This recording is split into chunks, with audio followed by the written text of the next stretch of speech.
अब जो है हम जो ये correct form of the verb है, ठीक है, जो हमको स्पेस दिया होगा उसमें हमको अप्रोप्रिएट टेंस फिल करना होगा। तो किस तरीके से करेंगे, उसके लिए कुछ पहचान होगी कि हमको यहाँ पर प्रेजेंट इंडेफिनिट टेंस का यूज ही करना है।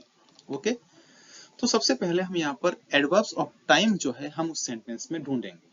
ठीक है, तो इनमें से ये जो कुछ वर्ड आपको दे रखे हैं, always, often, sometimes, usually, generally, frequently, seldom, rarely, never, regularly, daily, occasionally, ठीक है, every day, every week, every month, every year, each day, each week, each month, each year, once, twice a day, या once a day, twice a day, है ना, once a week, twice a week, इस तरीके से, या फिर in the evening, at night. तो ये एडवर्ब्स ऑफ टाइम है। ठीक है, तो अगर आपको इनमें से कोई भी वर्ड, ठीक है, आपको उस सेंटेंस में दिखे तो आपको प्रेजेंट इंडेफिनेट टेंस का यूज करना है। प्रेजेंट इंडेफिनेट का मतलब ये कि आपको वर्ब की फर्स्ट फॉर्म लिखनी है, और अगर सेंटेंस नेगेटिव है तो आपको डू या डस का यूज करना है। ठीक है, सब्जेक्ट सिंगुलर है तो आपको उसमें एस या एस लगाना होगा, इस बात का भी आपको ध्यान रखना रहेगा। ठीक है ना, तो इन वर्ड को अच्छे से आप नोट डाउन कर लें या इसको लर्न कर लें। ठीक है ना, इसके अलावा कुछ और यूजेस भी होते हैं इस टेंस के। अगर कोई यूनिवर्सल ट्रुथ है, यानी सर्वदा सत्य है, ठीक है, जो यानी कि हमेशा वो घटना वैसी ही होती है, उसमें कोई चेंज ना पहले हुआ ना होगा। ठीक है, अगर कोई हमारी हैबिट्स हैं, आदतें हैं, तो उनको भी हम प्रेजेंट इंडेफिनेट में ही शो करते हैं। ठीक है, कोई परमानेंट वर्क है, यानी जो काम जैसे होता है वैसे ही होता है। ठीक है, आंखों से हम देखते हैं तो आंखों से देखने का काम होता है, कानों से हम सुनते हैं तो सुनने का काम कानों से होता है। ये परमानेंट वर्क है, ये कुछ एग्जांपल्स हैं। ठीक है, आगे हम इसको डिस्कस करेंगे। न्यूज़पेपर हेडलाइंस आपने पढ़ी होंगी, वो भी प्रेजेंट इंडेफिनिट यानी कि वर्ब की फर्स्ट फॉर्म में ही लिखी हुई होती है। ठीक है, इसके अलावा फ्यूचर फिक्स्ड प्रोग्राम्स, यानी कि भविष्य में कोई तयशुदा कार्यक्रम है, ठीक है, होगा तो वो भविष्य में आगे आने वाले समय में होगा, लेकिन वो फिक्स प्रोग्राम है तो उसको भी जो है हम प्रेजेंट इंडेफिनिट यानी कि वर्ब की फर्स्ट फॉर्म से ही शो करते हैं या लिखते हैं या बोलते हैं।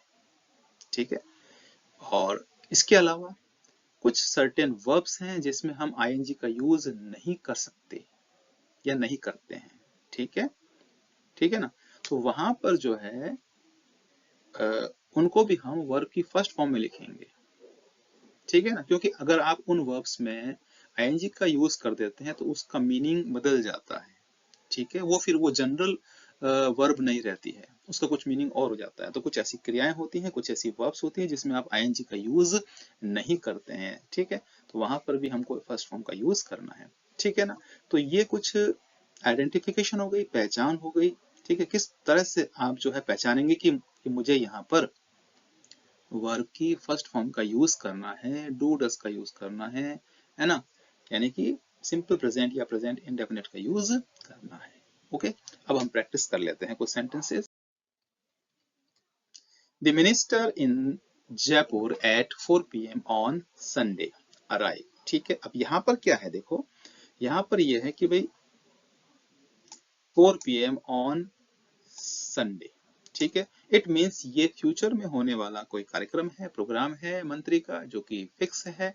ठीक है, तो मैं यहाँ पर फर्स्ट फॉर्म का यूज ही करूंगा, मैं फ्यूचर टेंस विल शैल का यूज नहीं करूंगा। Arrives, the minister arrives in Jaipur at 4 PM on Sunday. ठीक है, तो ये क्या हो गया, फ्यूचर में होने वाला एक फिक्स प्रोग्राम हो गया। Cuckoos nest not make, cuckoos यानी कोयल। ठीक है, तो कोयल जो है घोंसला नहीं बनाती है, तो ये उनकी हैबिट है। ठीक है ना, वो घोंसला कभी नहीं बनाती है, दूसरे के घोंसले में ही अपने अंडे देती है। ठीक है, नॉट का यूज किया है यहाँ पर, तो मुझे यहाँ पर डू या डस का साथ में यूज करना पड़ेगा, डू नॉट या डज नॉट। कुकूज प्लूरल हो गया, डू का यूज करूंगा। Do not make, cuckoos do not make nest, कोयल घोंसले नहीं बनाती हैं। ठीक है, तो ये उनकी हैबिट है, ये उनकी प्रवृत्ति है। ठीक है, बैड स्टूडेंट्स नेवर हार्ड, जो बुरे स्टूडेंट होते हैं, खराब स्टूडेंट होते हैं, वो मेहनत नहीं करते। ठीक है, तो ये उनकी हैबिट में होता है, तो क्या लिखेंगे, वर्क हार्ड। स्टूडेंट्स है इसलिए वर्क रहेगा, SES आपको नहीं लगाना है। Bad students never work hard. Okay,